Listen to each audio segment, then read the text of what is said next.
Hey guys, I hope this video finds you well. I'm going to go over 13.4 measures of variation.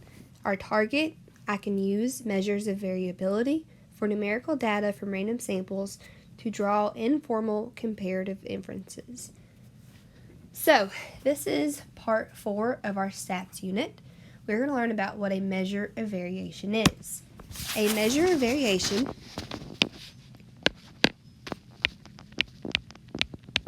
think about what variation sounds like. It sounds like something that varies or changes. Shows how values are spread out within a data set. For example, one type of measure of variation is the range. The range of a data set is a difference between your largest and your smallest values in your data set. What is the range of the following data set? First, we have to look for our largest value. So it looks like 168 is the largest value. And then we find what our smallest value is. Smallest value looks to be 85. So 168 minus 85 is equal to 83. So the range of our data set is 83. Now, here is where we get to several definitions. A quartile, think about what quartile sounds like. It sounds like quarter. There are 4 quarters in a dollar. So a quartile is 1/4 of the values in a data set. There are 3 different quartiles. You have the lower quartile. A quartile separates your data set into 4 pieces. The lower quartile, or Q1, is the median of the lower half of the data set. Remember, median is the middle. You should have learned that in the last lesson. The second quartile, or Q2, is the median of your entire data set. So you're going to practice finding medians of different parts of your set. Quartile 2 is the median of your entire data set. The upper quartile, or Q3, is the median of the upper half of your data set. So you separate your data in half, and then you find different medians of that. The median of the data set is not included in the values used to find the lower and upper quartiles. So here, if you have a number line, here's the median, and your lower quartile, Q1 and Q3, you use the numbers next to the median to find the median of the other parts of your data set. And then the most important definition is the interquartile range. That is a measure of variability. Interquartile range. It is the difference between the values of the upper quartile and the lower quartile. So a problem dealing with interquartile range will look like this. What are the lower quartile, upper quartile, and interquartile range of the following data set? So it gives you a list of numbers. Our first step when we are dealing with these kind of data sets is to always put your numbers in order from least to greatest and find the median. Remember, to find the median, you have to put your numbers in least to greatest first anyway. So it's a good step to always do that. So our lowest number is 5. If you want to mark it out, that is helpful so you don't lose track. The next number is 13. Then 17. After 17, you have 22. Then 27. Then 36. Notice there are 2 36s. I'm going to list that twice. And then you have 40 and 43.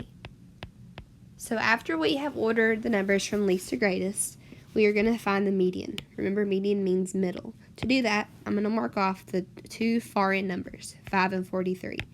I'm going to keep doing that until I get a number that is left in the middle. So mark out 13 and 40, 17 and 36, 22 and 36, and our median is 27. Then you're going to find the median of the lower half and the median of the upper half. So The lower half of my my quartile is 5 to 22. Remember, your median is not included. So now I've got 5 and 22. Now I have 13 and 17 left. When I have two numbers for the median, I'm going to add them up and then divide by 2, finding the average. 13 plus 17 over 2 gives us 15. So the median of my lower quartile is 15. If I want to find the median of my upper quartile, I do the same thing. So my number 36 to 43 is my upper quartile. So I'll mark out 36 and 43. I've got two numbers left, 36 and 40. So 36 plus 40 divided by 2 gives me 38. So that is my upper quartile. Now for the lower quartile, I'm going to use the lower and upper quartiles to find the interquartile range. So I'm going to go 38 minus 15. I'll use a different color. 38 minus 15 is equal to 23. So the interquartile range of that data set is 23. So those are the steps. Arrange the numbers from least to greatest and find the median, and then to find the median of your lower and upper quartiles.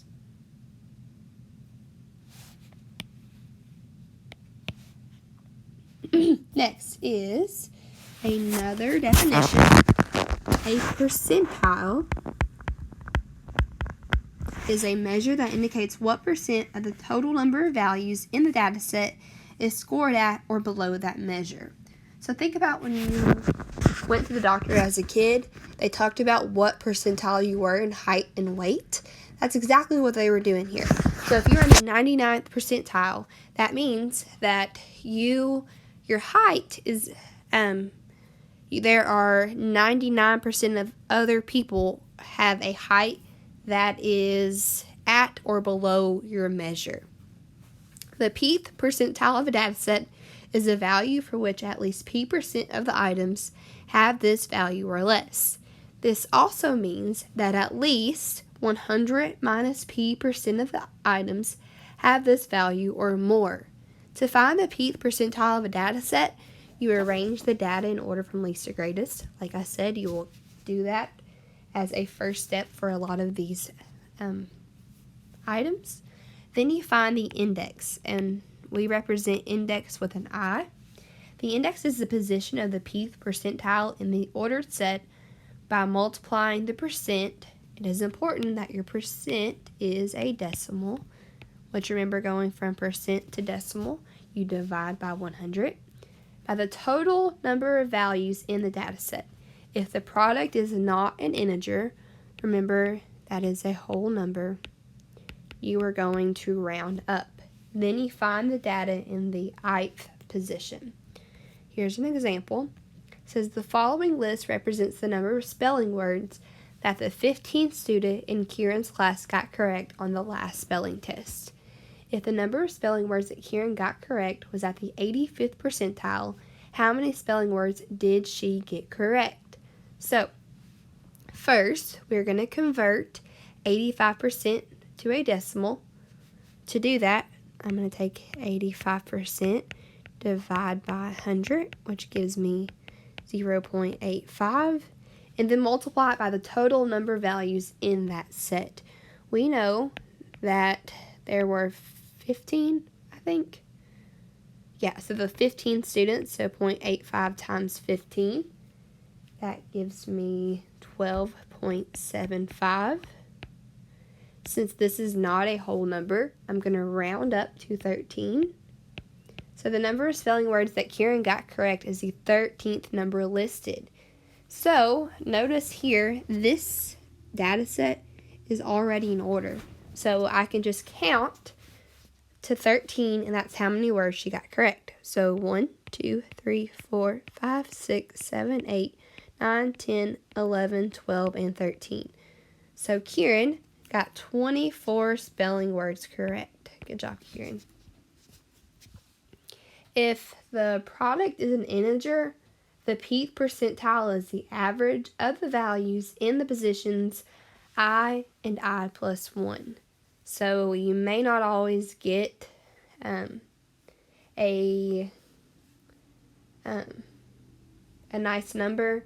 So you're going to find the average of the, so if I got if my product is an integer, then I look at the index. So my index here is a 12.75. So I would take the average of the 12 and the 13 to get my percentile. Because if the number of spelling words that Karen got correct was at the 85th percentile, how many spelling words did she get correct? We've already answered that question, so she got 24 correct. Now let's talk about what happens when, here's just a little of an aside. We know that the 25th percentile ends up being your lower quartile. Think about how many cents a quarter is worth. It's worth 25. So the first quarter, or Q1 quartile, is your lower quartile. The 50th percentile ends up being your median, or your middle of your entire data set. And then the 75th percentile is your upper quartile, or Q3. So quartile helps to really think about a quarter. Now we're going to talk about something called a box and whisker plot. This may be new to you, or you may have already seen it before. But a box and whisker plot, there's not a whole lot of room here, shows how data is distributed or spread out along a number line. The box shows how the middle 50% of the data is grouped together, and the whisker shows how far away the minimum and maximum values are from the middle.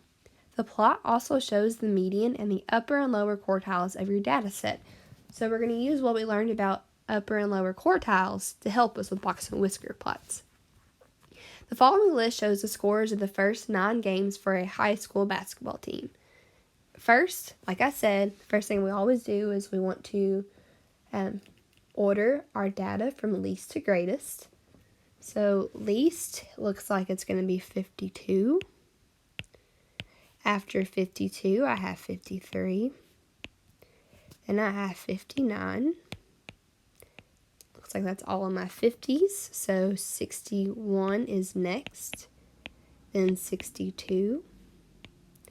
Then 64. 67. And then I have 2 71s. And it's important that I list 71 twice, because it's there in my data set twice. Now I have to find the minimum, the maximum, the median, and the quartiles. So the minimum number is 52. That should be easy to find after we have ordered our data set. And the maximum is 71. So now we have to find the median of our data set. So we are going to mark off our 2 end numbers until we get to a number in the middle. So 52, 71, 53, 71, 59, 67, 61, and 64, and it looks like 62 is our median. Now we have to decide our lower and upper quartiles. Remember, quarters are 4. Our data set has been cut into fourths. So now I'm going to find the median of my lower quartile, which is called my our Q1. Remember, the median is not included, so that's why I box off my 62. So now 52, 61, I've got 2 numbers in the middle, 53 and 59. So if I add those together and then divide by 2, I get 56. And now for my upper quartile, I'm going to mark off 64, 71, and I have 67 plus 71 divided by 2 gives me 69. Remember, I'm averaging because once I find the median, there is not just one number in the middle. So now I'm going to create my box and whisker plot. So the first thing I do is I'm going to mark where the median of my entire data set is, which we said it was at 62. This number line doesn't have all the tick marks, so 62 is probably going to be somewhere around here. And then let me move this a little bit because I need room. So let me move this down. Oops, I don't want that 6 coming with me. So 62 is our median. And then we're going to plot our lower and upper quartiles. My lower quartile is a 56. I'm going to do that with a dot. No, yeah, do it with a dot. And then let me do something. Let me move this here so I know what number that's representing. This is 56.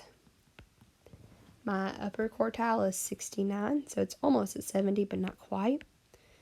Here's my dot for that one. And now I'm going to create a box. So here's my dot. Going to create my box. So it looks like this. It's not perfect, but it'll do for us. And now I want to add my whiskers. So I have showed where 50% of my data lies. Now my maximum is 71. So it's not a super long whisker, not whisper. And then, so this is 71. And then my minimum is a 52. So you have a lower quartile, or you have a lower minimum. And I have created my box and whisker plot. So this right here is 50% of the data. This is 25%, and this is 25%. So that is a box and whisker plot.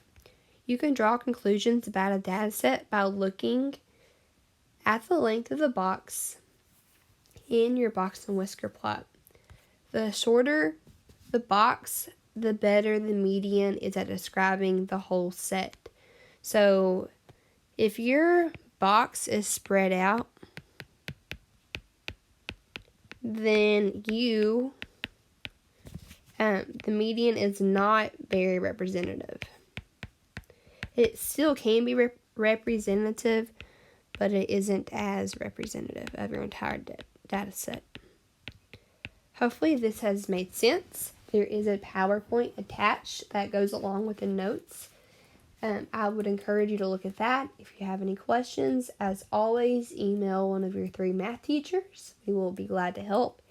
There is a digital assignment that has, let me count how many. There's 1, 2, 3, 4, 5, 6, 7 questions. And it has you finding the quartiles, has you creating a box plot or picking the correct one, finding the interquartile range, the upper quartile range, the median, and it says the last question, how many words do the slowest 50% type per minute? So there you're looking for the bottom 50%. So remember, looking again at our box plot, this is 50%, wait a second, 50% of your data. So 50% of my data. If I want the lower 50%, 25, this is 25. So if I wanted to find the lower 50% range, it would be between 52 and 62.